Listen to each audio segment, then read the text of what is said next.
को मार्गदर्शन करने के लिए आदरणीय प्रधानमंत्री जी से मैं प्रार्थना करता हूं।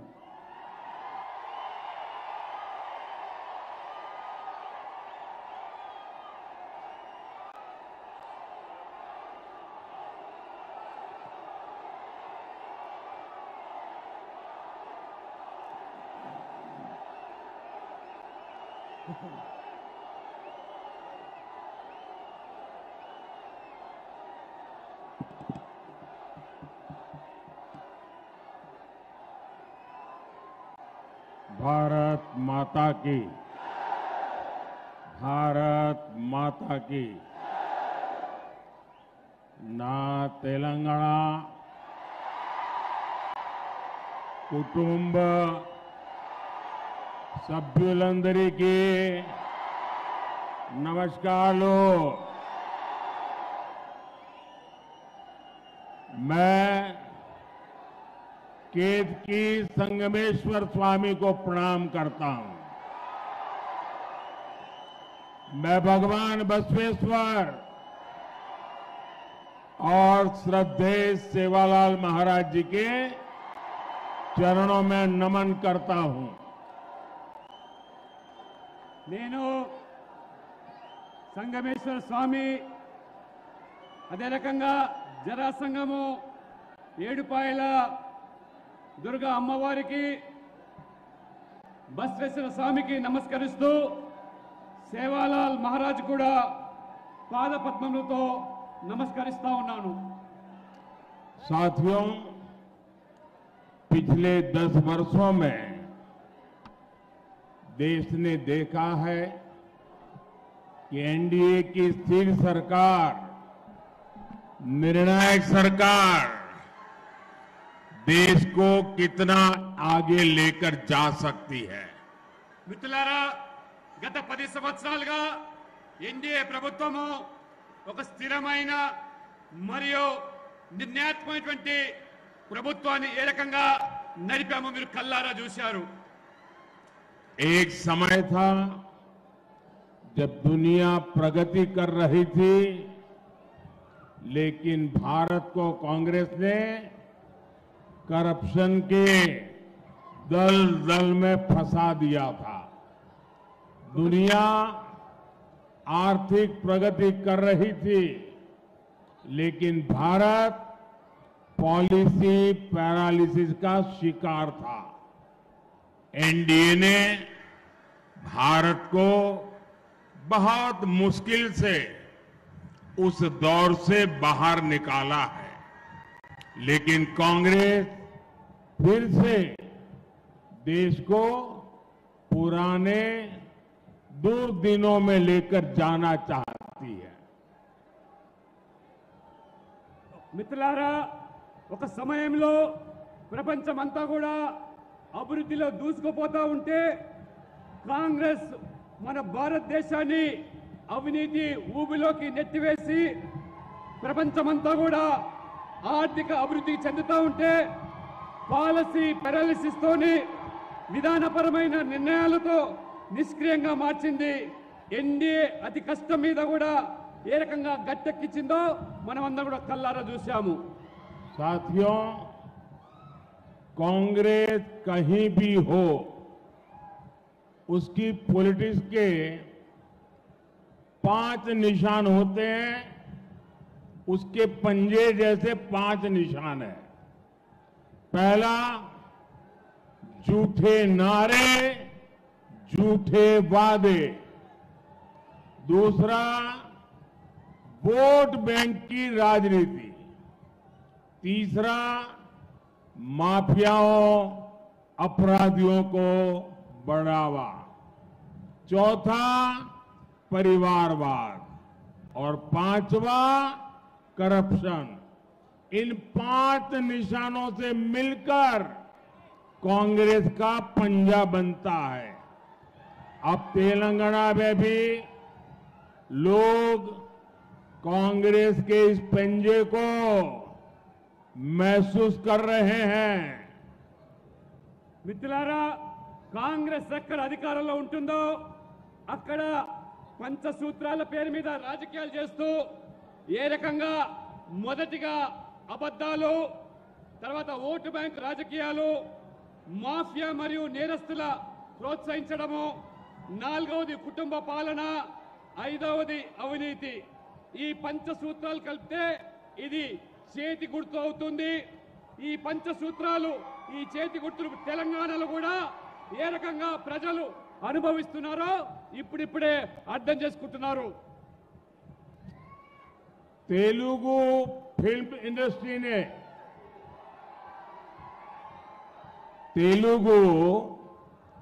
इंडस्ट्री ने भारत को ट्रिपल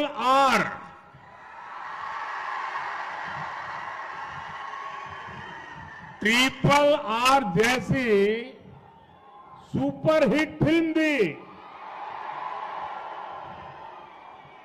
लेकिन आज तेलंगाना कांग्रेस ने राज्य के लोगों को डबल आर टैक्स दे दिया है। ट्रिपल आर फिल्म ने पूरी दुनिया में भारत का नाम रोशन किया, लेकिन ये डबल आर टैक्स भारत के लिए शर्मिंदगी बढ़ा रहा है। इस डबल आर टैक्स की तेलंगाना में हर तरफ चर्चा है कि तेलंगाना के जो उद्योगपति हैं, जो ठेकेदार हैं, उनको कुछ परसेंट डबल आर टैक्स पिछले दरवाजे से देना पड़ रहा है। आरोप है कि यहां टोटल जितनी वसूली होती है उसमें से एक खास हिस्सा डबल आर टैक्स के तौर पर काला धन दिल्ली जाता है। मुझे पता है आप सब ये डबल आर टैक्स से बहुत ही त्रस्त है। मुझे ज्यादा विस्तार में जाने की जरूरत नहीं है। आप समझ गए होंगे ये डबल आर कौन है। మిత్రులారా, తెలంగాణ సినీ పరిశ్రమలో త్రిబుల్ ఆర్ అనే సినిమా సూపర్ హిట్ అయిన విషయం మనందరికీ తెలిసిందే. కానీ ఈరోజు తెలంగాణలో అంతకుముందు ఈరోజు డబుల్ ఆర్ ట్యాక్స్ పేరు మీద ఈరోజు పెద్ద ఎత్తున కూడా తెలంగాణలో చర్చ జరుగుతూ ఉన్నది. ప్రపంచమంతా కూడా గర్వపడితే త్రిబుల్ ఆర్ సినిమా వల్ల ఇప్పుడు మన దేశం సిగ్గుపడుతున్నది తెలంగాణలోని డబుల్ ఆర్ ట్యాక్స్ వల్ల. అందుకనే ఈరోజు డబుల్ ఆర్ ట్యాక్స్ ద్వారా ఏ పారిశ్రామికవేత్తల ద్వారా పెద్ద ఎత్తున ఈరోజు ఆ ట్యాక్స్ మీద వసూలు చేస్తున్నారో అందులో పెద్ద ఎత్తున ఇవాళ ఢిల్లీకి ఆ నల్లధనాన్ని కప్పం కడుతూ ఉన్నారు ఈ తెలంగాణలోని ఈ అధికారులు.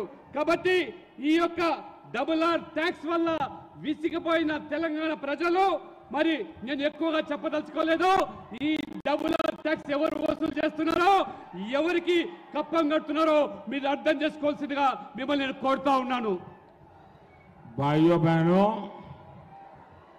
अगर आपने ये डबल आर टैक्स पर लगाम नहीं लगाई तो ये 5 साल में आपको ऐसा बर्बाद कर देगा, तेलंगाना फिर खुदा खड़ा नहीं हो पाएगा। पहले टीआरएस बीआरएस ने तेलंगाना को बर्बाद कर दिया, अब ये डबल आर वो भी बर्बाद करेगा। और इसलिए उसको लगाम लगाने के लिए इस बार तेलंगाना से सभी भाजपा को जिता करके दिल्ली भेजो तो वो डरेगा और लगाम रहेगी। మిత్రులారా, ఈ ప్రభుత్వం ఏదైతే కొత్త పంత ఎంచుకున్నదో డబుల్ ఆర్ ట్యాక్స్ పేరు మీద తెలంగాణను దోచుకుంటున్నది కాబట్టి తెలంగాణ పూర్తిగా వినాశనమయ్యే ప్రమాదం ఏర్పడుతున్నది. గతంలో బీఆర్ఎస్ కూడా ఏ రకంగా అవినీతికి పాల్పడి రాష్ట్రాన్ని దోచుకున్నదో, బీఆర్ఎస్ కాంగ్రెస్ ఇద్దరు తోడు దొంగలే, ఒక గూటి పక్షులే. కాబట్టి ఈ తెలంగాణ ప్రజలు విముక్తి కావాలంటే బీజేపీని గెలిపించాలి. త్వరలో తెలంగాణలో పెద్ద ఎత్తున బీజేపీ అభ్యర్థులను గెలిపించి తెలంగాణను ఆదుకోవాల్సిందిగా మీతో నేను విజ్ఞప్తి చేస్తా ఉన్నాను. साथियों, कांग्रेस पार्टी ने आपको लूटने के लिए एक और नया तरीका निकाला है। अगर कांग्रेस सरकार बनी तो ये लोग इनहेरिटेंस टैक्स लाने की बात कर रहे हैं, यानी आपकी जीवन भर की कमाई, आपने जो बचा करके रखा है, जिंदगी भर मेहनत करके जो कमाया है, और आपकी इच्छा है कि मरने के बाद ये आपकी संपत्ति, आपने जो कमाया है वो आपके संतानों को मिले। लेकिन कांग्रेस ऐसा टैक्स लाने वाली है कि अब आपने जो कमाया है वो पूरा का पूरा आपके बच्चों को नहीं दे सकेंगे। आधे से ज्यादा 55% ये कांग्रेस ने वसूल करने की योजना बना ली है।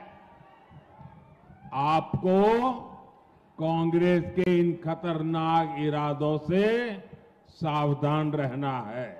మిత్రులారా, ఒకవేళ పొరపాటున కేంద్రంలో కాంగ్రెస్ ప్రభుత్వం వచ్చినట్టయితే మన వారసత్వ ఏదైతే సంపద ఉన్నదో ఆ సంపద నుంచి కొత్త రకం పంత ఎంచుకొని కాంగ్రెస్ పార్టీ ఇప్పుడు ట్యాక్స్ వసూలు చేస్తామంటున్నది.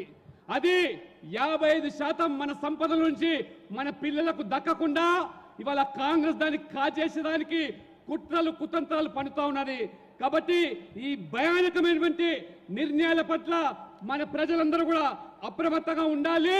లేనట్లయితే మన తల్లిదండ్రులు సంపాదించినటువంటి ఈ ఆస్తిలో 55% ఈ కాంగ్రెస్ దోచుకునేదానికి ఇవాళ ఏదైతే పన్నాగం పడుతున్నదో మీరందరూ కూడా దీని పట్ల అప్రమత్తంగా ఉండాలని చెప్పి కూడా నేను మీ అందరికీ విజ్ఞప్తి చేస్తా ఉన్నాను. पहले बीआरएस ने तेलंगाना को लूटा और अब कांग्रेस वाले लूट रहे हैं। आप देखिए, बीआरएस ने कालेश्वरम प्रोजेक्ट का इतना बड़ा स्कैम किया। जब कांग्रेस विपक्ष में थी तो सरकार बनने के बाद इसकी जांच करने की बातें कर रही थी, लेकिन जैसे ही सरकार बनी कांग्रेस कालेश्वरम स्कैम की फाइलें दबाकर बैठ गई। और जब बीआरएस सत्ता में थी तब उन्होंने केस फॉर वोट मामले की जांच को आगे नहीं बढ़ने दिया। మిత్రులారా, మొదట ఈ రాష్ట్రాన్ని బీఆర్ఎస్ ప్రభుత్వము ఏ రకంగా దోచుకున్నదో మనందరికీ తెలిసిందే. ఆనాడు కాళేశ్వరం యొక్క ప్రాజెక్టు పేరు మీద జరిగిన కుంభకోణము, ఆనాడు ప్రతిపక్షంలో ఉన్నటువంటి కాంగ్రెస్ పార్టీ ఏ రకంగా కాళేశ్వరంలో బీఆర్ఎస్ దోచుకున్నదో ఆ రోజు మాట్లాడినటువంటి ఆ కాంగ్రెస్ పార్టీ ఇవాళ అధికారంలోకి వచ్చిన తర్వాత ఆ కాళేశ్వరం ప్రాజెక్టు సంబంధించినటువంటి ఫైల్ అన్ని కూడా తొక్కిపెట్టి ఏ రకంగా ఇవాళ ద్వంద్వ నీతి అవలంబిస్తున్నదో మనమందరం కూడా గమనిస్తా ఉన్నాము. కాబట్టి ఈ విధంగా కాంగ్రెస్ ప్రభుత్వము ఏ రకంగా ఇద్దరు కూడా తోడు దొంగలు కాబట్టి ఒకరినొకరు కాపాడుకునేటువంటి ప్రయత్నాలు చేస్తూ ఉన్నారు. కాబట్టి జాగ్రత్తగా ఉండమని చెప్పి నేను కోరుతా ఉన్నాను. कांग्रेस बीआरएस दोनों अलग नहीं बल्कि दोनों एक ही करप्शन रैकेट के मेंबर्स हैं। कांग्रेस बीआरएस का ये करप्शन रैकेट कहां तक फैला हुआ है ये दिल्ली के लीकर स्कैम से भी पता चलता है। दिल्ली में जिस पार्टी ने लीकर स्कैम किया उसमें बीआरएस के लोग शामिल निकले और उसी पार्टी से दिल्ली में कांग्रेस का अलायंस है। इसलिए जब इस स्कैम पर कार्रवाई हुई तो करप्शन रैकेट के ये सारे मेंबर्स एक दूसरे के समर्थन में आ गए। మిత్రులారా, కాంగ్రెస్ బీఆర్ఎస్ వేరు కాదని, తోడు దొంగలని చాలా స్పష్టంగా చెబుతా ఉన్నాను. ఎందుకంటే ఈ కాంగ్రెస్ బీఆర్ఎస్ రెండు కూడా ఈ ర్యాకెట్ కమిటీలో ఇద్దరు కూడా సభ్యులే. ఢిల్లీలో జరిగిన మద్యం కుంభకోణంలో ఏ రకంగా ఒక పార్టీ అవినీతికి పాల్పడితే ఆ పార్టీతో కలిసి ఈ బీఆర్ఎస్ ప్రభుత్వం ఏ రకంగా మద్యం కుంభకోణంలో పాల్పడ్డదో అటువంటి పార్టీతో ఇవాళ బీఆర్ఎస్ ఆ రకంగా అలయన్స్ లో కొనసాగుతూ ఉంటే మరి కాంగ్రెస్ పార్టీ ఏ రకంగా ఆ మద్యం కుంభకోణంలో ఉన్నటువంటి ఆ ఢిల్లీ పార్టీతో అనుబంధంగా ఉంటే ఇవాళ బీఆర్ఎస్ వేరు కాదనే విషయాన్ని, కాంగ్రెస్ వేరు కాదనే విషయాన్ని తెలుసుకోవాల్సి నేను కోరుతా ఉన్నాను. बीजेपी किसान कल्याण को प्राथमिकता देती है, लेकिन कांग्रेस हमारे अन्नदाता को भी धोखा देने में पीछे नहीं है। तेलंगाना में कांग्रेस ने सरकार बनने के 100 डेज के भीतर किसानों का कर्ज माफ करने का वादा किया था। वो वादा आज तक पूरा नहीं हुआ। पैडी पर 500 रुपये पर क्विंटल देने का वादा भी इन्होंने किया था। अब ये उस वादे के बारे में भी मुंह पे ताला लगा दिया है, बोलने को तैयार नहीं है।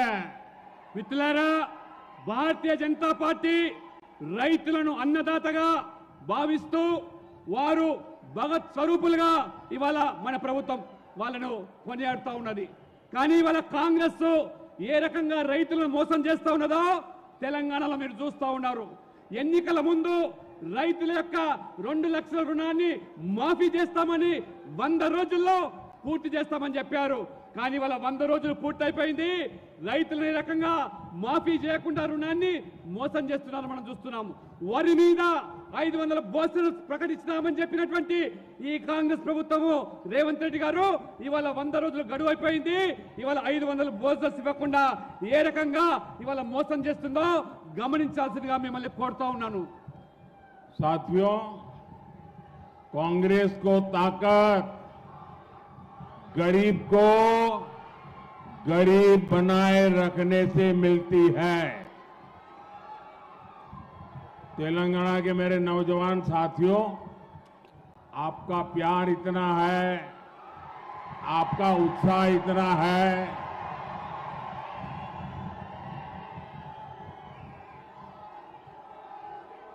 मैं आपके इस प्यार के लिए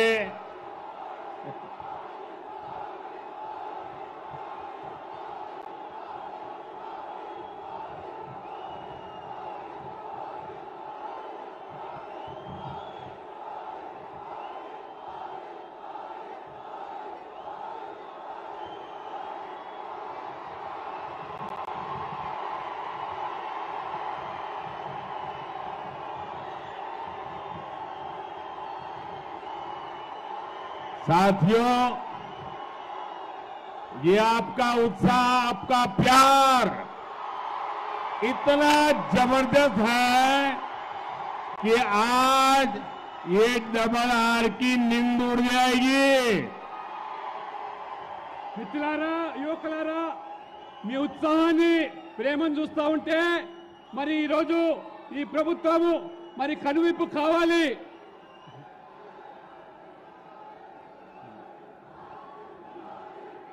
साथियों, कांग्रेस को ताकत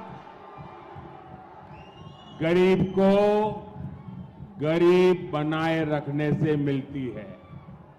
इसलिए गरीब, दलित, पिछड़ा और आदिवासी हो या देश की महिलाएं हो, कांग्रेस ने कभी उन्हें आगे बढ़ने नहीं दिया।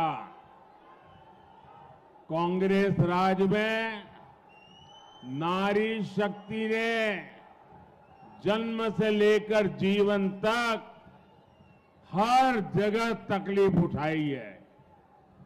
बेटी पैदा होती थी तो उसकी पढ़ाई सबसे कठिन चुनौती होती थी।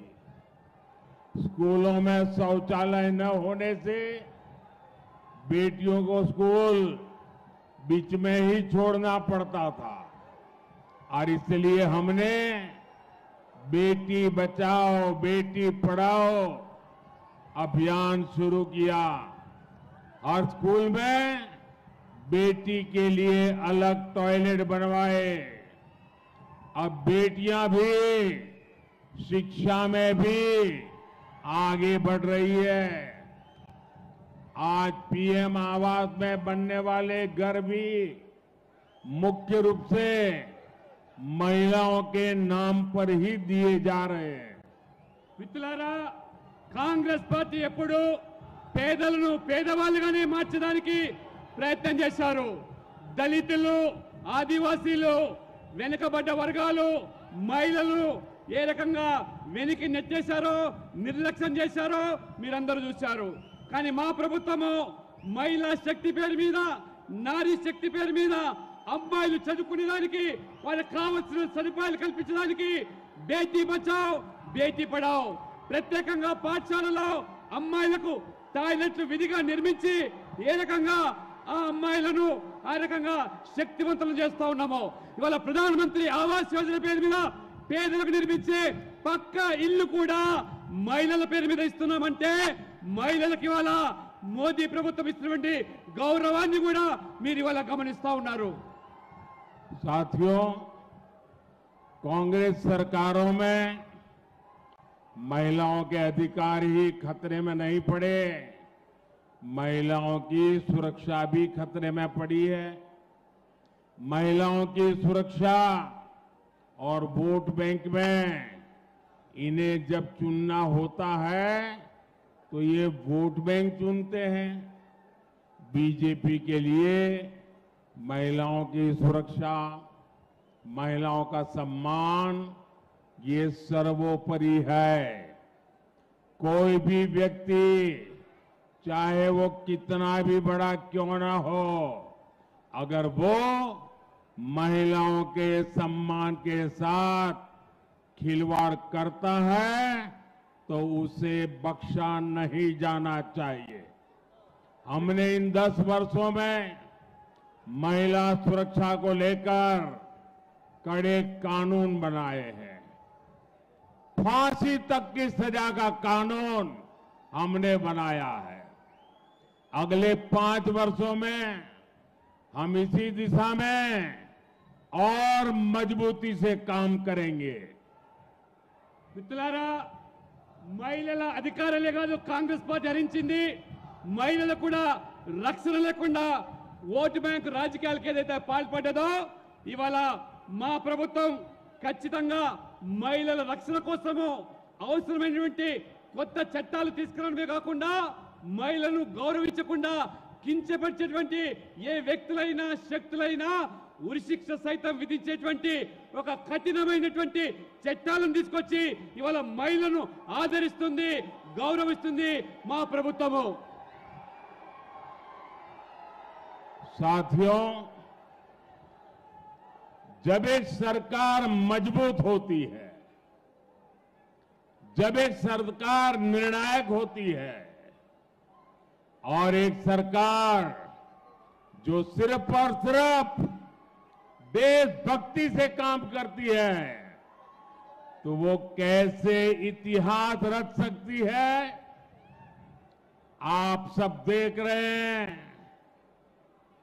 अयोध्या में भव्य राम मंदिर इसका उदाहरण है। प्रभु राम मंदिर की प्रतीक्षा 500 वर्षों से थी। जो मंदिर आजादी के तुरंत बाद बनाया जाना चाहिए था, वो सपना आज दिल्ली में मजबूत सरकार होने के कारण आंखों के सामने पूरा हो गया। अब आप मुझे बताइए, ये अयोध्या में राम मंदिर बना के नहीं बना? बना के नहीं बना? किसने बनाया? किसने बनाया? किसने बनाया? ये अयोध्या का राम मंदिर मोदी ने नहीं बनाया है। ये अयोध्या का राम मंदिर आपके एक वोट के कारण बना है। आपके मजबूत वोट ने, देश में से जो मजबूत वोट मिला, हमें पूर्ण बहुमत मिला और इसके कारण ये भगवान राम का मंदिर बना। हमारे लिए एक एक वोट आपके सपनों को लेकर के आता है और हमारी एक एक पल आपके सपनों को संकल्प बनाने के लिए हम खपा देते हैं। साथियों, हमारे लिए तो आपका एक एक वोट सर्वोपरि है। हमारे लिए तो आपका सपना सर्वोपरि है। कांग्रेस के लिए उनका वोट बैंक ही सर्वोपरि है। जो कांग्रेस का वोट बैंक नहीं, उसकी आस्था कांग्रेस के लिए कोई मायने नहीं रखती। इसलिए यहां तेलंगाना में हमारे पर्व त्योहारों पर रोक लगाने की कोशिश हो रही है। हैदराबाद में राम नवमी की शोभा यात्रा तक पर प्रतिबंध लगाया जा रहा है ताकि वोट बैंक नाराज ना हो जाए। మిత్రులారా, ప్రభుత్వం పటిష్టంగా నిర్ణయాత్మకంగా ఉంటే దేశభక్తి ఏ రకంగా కొత్త చరిత్రను సృష్టిస్తామో మీరందరూ కూడా కళ్ళారా చూశారు. రాముడు జన్మించినటువంటి అయోధ్యలో భవ్యమైనటువంటి రామ మందిర నిర్మాణం అయిందంటే అది నిజంగా మీ అందరి యొక్క సమర్థతతోనే, మీ అందరి యొక్క సహకారంతోనే సాధ్యమైంది. స్వాతంత్రం పూర్వమే ఈ రామ మందిరం నిర్మాణం కావాల్సి ఉంది. కానీ ఢిల్లీలో పటిష్టమైన ప్రభుత్వం లేకపోవడం వల్ల అది సాధ్యం కాలేదు. మీరందరూ కూడా ఏమనుకుంటున్నారు? మోదీయే ఈ బ్రహ్మమైనటువంటి మందిరం కట్టారని మీరు అనుకుంటున్నారు.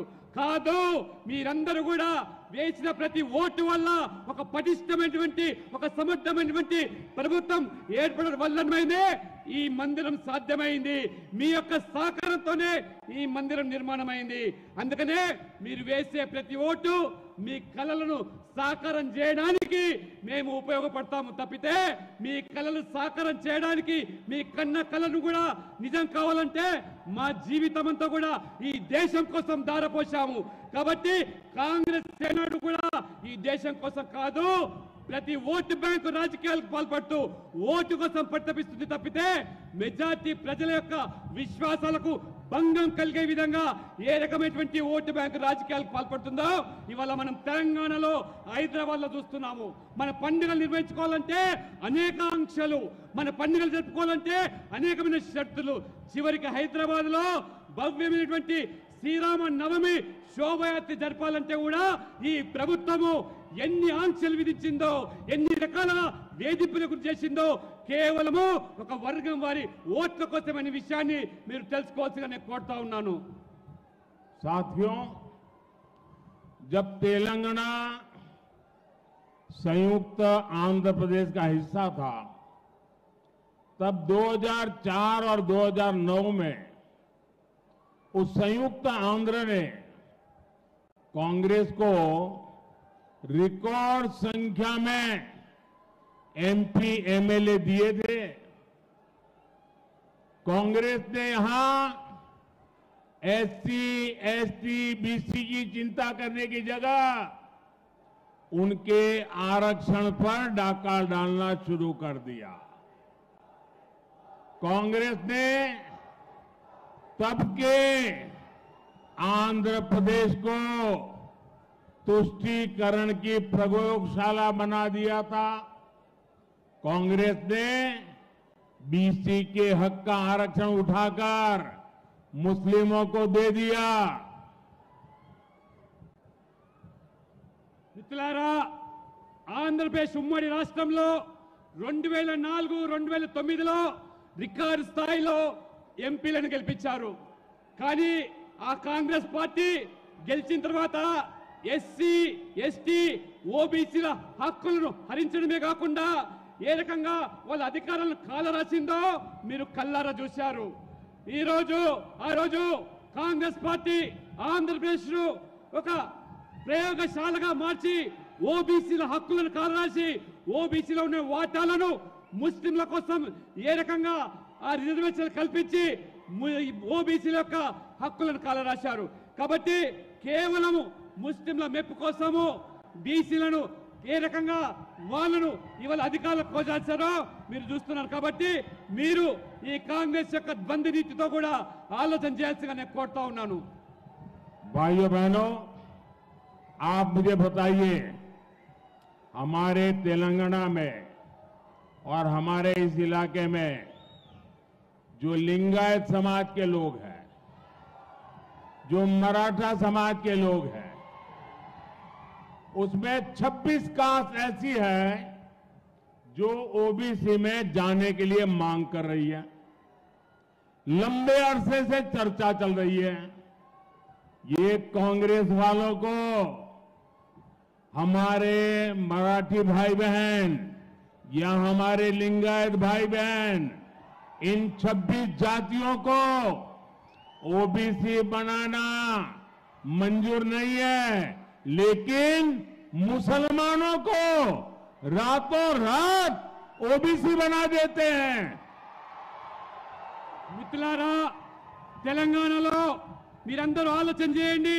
ఒక పెద్ద సమాజం లింగాయత్ సమాజము, మరాఠా సమాజము ఈ తెలంగాణలో అయితే ఉన్నారో వాళ్లకు న్యాయం చేయకుండా దాదాపు ఇంకా 26 బీసీ కులాలు కేంద్ర జాబితాలో చేరాల్సిన అవసరాన్ని కాంగ్రెస్ పార్టీ ఏ రకంగా విస్మరించి కేవలము రాత్రికి రాత్రి ముస్లింలను ఓబీసీ జాబితాలో చేర్చి ఇవాళ లింగాయతులను, మరాఠీలను కాకుండా 26 బీసీ కులాలను కేంద్ర జాబితాలో చేర్చకుండా ముస్లింలను చెప్పించేటువంటి ప్రయత్నాలకు ఏ రకంగా కాంగ్రెస్ పూనుకున్నదో ఒక్కసారి మీరందరూ కూడా గమనించాల్సిగా నేను కోరుతా ఉన్నాను. हमारा बंजारा समाज जब भी हमारे बंजारा समाज को देखें, सेवालाल महाराज की हमें पुण्य स्मृति हो जाती है। आपने कभी बंजारा समाज में क्रिमिनल हुए ऐसा सुना है क्या? सेवाभावी लोग हैं, समाज में अच्छी जिंदगी जीने वाले लोग हैं, लेकिन उस बंजारा समाज की भी आशा अपेक्षाओं पर टीआरएस, बीआरएस, कांग्रेस सबने पानी फेर दिया है।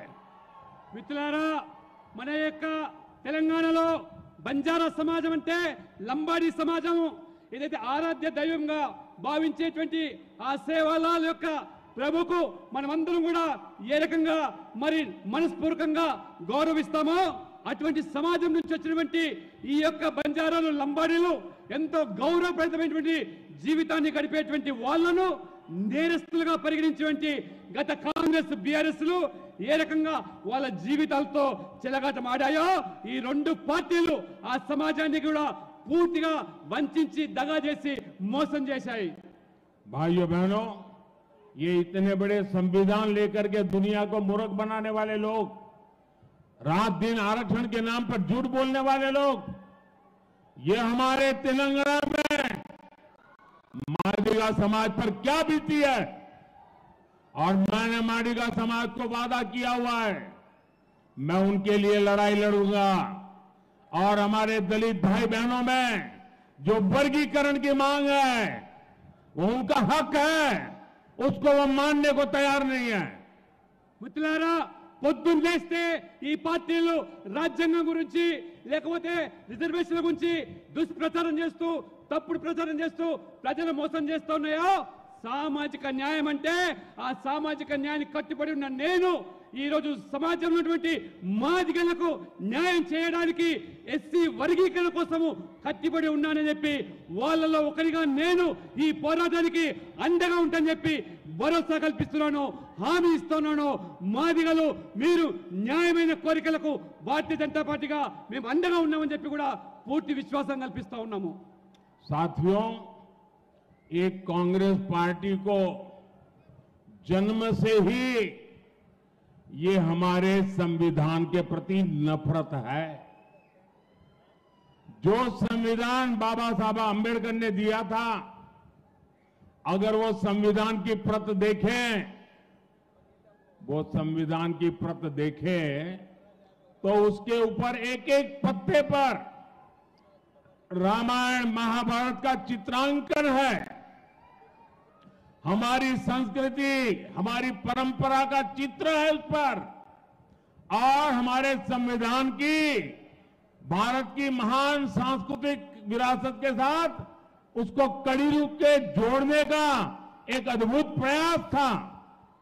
लेकिन कांग्रेस पार्टी ने सबसे पहला काम किया, जब संविधान की वो पहली प्रत कपबोर्ड में रख दी और फिर जो संविधान देश के सामने रखा, भारत की महान संस्कृति और परंपरा की जो लिंक थी, जहां से संविधान आगे बढ़ना था, उस लिंक को तोड़ दिया।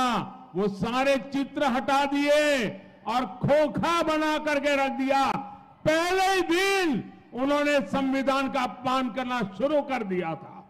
మిత్రులారా, కాంగ్రెస్ మొదటి నుంచి కూడా జన్మత మన రాజ్యాంగం పట్ల కానీ డాక్టర్ బాబాసాహెబ్ అంబేద్కర్ పట్ల కానీ